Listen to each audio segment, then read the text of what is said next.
Si no se ha sufrido un trastorno de ansiedad, no es fácil comprender la intensidad que pueden llegar a alcanzar la angustia y el miedo. La preocupación acaba acaparando todo el tiempo. No es una preocupación sobre ciertos hechos aterradores que puedan ocurrir, sino sobre todo. Así que se pasan el día preocupados por una gran variedad de cosas y no duermen. Son personas irritables, están muy tensos permanentemente y su cerebro nunca descansa. Y de forma parecida, la ansiedad social no es solo un problema de timidez. Impide a la gente vivir su vida. No van a entrevistas, no progresan en su carrera, no les gusta hacer amistades porque no les gusta sobreactuar, ni pedir a nadie que salga con ellos, ni les gusta comer en público, no les gusta firmar tarjetas de crédito con alguien mirándoles. Afecta a todas las parcelas de su vida. Es una enfermedad horrible. Grant Cooper, de 41 años de edad, estuvo aislado durante muchos años debido a su fobia social. Hace 18 meses se sometió a un tratamiento intensivo que le está permitiendo recuperar cierto control sobre su vida. Pero aún recuerda su último ataque de pánico en un partido internacional de cricket al que fue con unos amigos. Estaba sentado en la tribuna y tenía suficiente espacio a mi alrededor. No había demasiada gente, así que estaba bien. Pero cuando llegaron los demás, nuestros asientos estaban en medio de una fila y estábamos rodeados de gente. Y en ese momento empecé a pensar, vaya, va a ser difícil levantarme y avanzar con tanta gente, pero voy a levantarme para ir a comprar unas cervezas. No sé si podré atravesar las abarrotadas gradas sin tambalearme y derramar la cerveza. Y fue entonces cuando empecé a sentirme muy tenso y angustiado. Empecé a tener síntomas muy fuertes en las piernas. Las tenía muy tensas. Y en las 2 horas que duró el partido estuve más concentrado en las sensaciones de mi cuerpo que en el partido de cricket. Durante años, Grant había intentado sobrellevar su ansiedad solo. Incluso cuando se dio cuenta de que tenía un problema, fue reacio a hablar de sus síntomas. A menudo son enfermedades que se padecen en silencio. El trastorno de ansiedad generalizada se suele padecer durante 20 o 25 años antes de ser tratado. Esas personas viven con un exceso de preocupación. Y en algunos casos la fobia social se suele sufrir 10 o 15 años antes de que se trate. Ahora tengo 41 años. Y sí, ahora soy consciente de ello. He empezado a ser consciente de que tengo problemas desde los 13 años.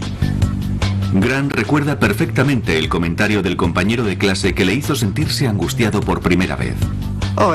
Hizo un comentario sobre la forma en que yo andaba, sobre cómo caminaba entonces. Y sí, no sé qué estaba haciendo en ese momento, no lo sé.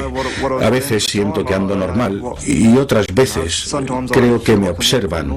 Y cuando me siento observado es cuando me pongo tenso y angustiado y se me agarrotan los músculos. A pesar de tener una infancia feliz, Grant fue un niño tímido y retraído. Recuerdo que era un niño nervioso y, bueno, también angustiado. Me daba miedo participar en muchos deportes y ese tipo de cosas. Era un niño muy callado y no me gustaba destacar. Pero padecer un trastorno de ansiedad no es simplemente una cuestión de timidez extrema. Las personas que sufren trastornos de ansiedad tienen quizás un tipo de personalidad subyacente muy sensible y angustiada, pero también tienen una afección que es más específica y que puede ser una ansiedad social, una fobia o lo que sea, o incluso una preocupación excesiva.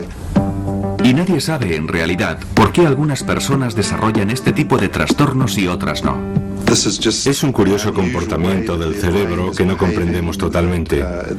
No sabemos por qué actúa de esa forma, si es debido a determinados percances durante la infancia, a algún tipo de vulnerabilidad genética. No sabemos por qué el cuerpo reacciona de esa manera peculiar, pero no tiene nada que ver con una posible debilidad. Estas personas no eligieron ser así, simplemente son así. Igual que otras personas que padecen otro tipo de enfermedades médicas. No es que sean más débiles, simplemente son así. Mala suerte. Los trastornos de ansiedad afectan al 20% de la población y si se tiene la mala suerte de ser socialmente fóbico, estar con otras personas se puede convertir en un verdadero calvario. Recuerdo que una vez, saliendo de casa, escuché unas voces en mi cabeza que me decían: no quiero ir, no quiero ir. Y era como si gritaran dentro de mi cabeza. Cheryl Freeman, una mujer felizmente casada y con 2 hijos que ahora estudia psicología, cree que su fobia social surgió de un trastorno de ansiedad generalizada que había comenzado 10 años antes. Llegó un momento en que me daba miedo hacer muchas cosas, sobre todo cosas relacionadas con la comida. No quería comer alimentos si no sabía cómo habían sido procesados. No quería ser la primera en comer algo. Me daba miedo que algo estuviera envenenado. Y también ir al baño. Recuerdo que en una acampada tenía miedo de que alguien hubiera podido envenenar el papel higiénico. Algo bastante irracional. Por esa época, Cheryl tuvo uno de sus extraños ataques de pánico. Había comido unos frutos secos y empecé a sentir que me hinchaba. Aparte de que uno se hinche por dentro, yo creía que me estaba hinchando por fuera. Así que me fui a mirar en el espejo y me miraba y me volví a mirar y empecé a notar los síntomas. El corazón se empezó a acelerar, así que llamé a una ambulancia y me llevaron al hospital. Me conectaron a un monitor cardíaco y mi corazón iba a 100 por hora. Me asusté mucho. Creía que me moría. Cuando tuvo el siguiente ataque de pánico, el trastorno de ansiedad de Cheryl ya se había convertido en una fobia social. Me daba miedo ser juzgada y criticada por otras personas. Sentía que todo el mundo me miraba, que no era lo suficientemente buena. Ese miedo a lo que otra gente pudiera pensar de ella le provocó una grave reacción física. Si íbamos a algún sitio donde hubiera más gente, pensaba: no les gusto, no les gusto. Y empezaba a tener un ataque de pánico. Era muy duro, porque sentía un dolor muy fuerte en las piernas. Temblaba.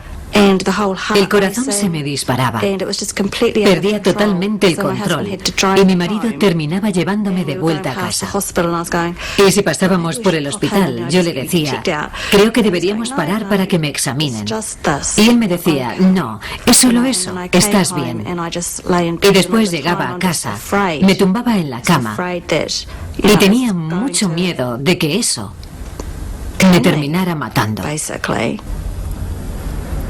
Los trastornos de ansiedad pueden provocar ataques de pánico o no. Sin embargo, cuando la persona se ve en la situación que teme, sufrirá uno. Un fóbico a los ratones, al enfrentarse a un ratón, tendrá un ataque. Un fóbico social, si se ve obligado a actuar o hablar en público, sufrirá un ataque de pánico. O una persona que padezca agorafobia tendrá un ataque de pánico en un lugar concurrido donde no podrá escapar. A pesar de las similitudes, los diferentes trastornos pueden diferenciarse claramente cuando se pregunta a los fóbicos a qué tienen miedo exactamente. Y la diferencia es que alguien con una fobia social odiará ser el centro de atención, odiará estar bajo la mirada de otra gente y tendrá mucho miedo a hacer algo que le humille o que le deje en ridículo. Y eso es muy diferente a lo que siente alguien con un trastorno de ansiedad, cuyo miedo es sufrir un infarto, desmayarse, la sensación de fatalidad inminente.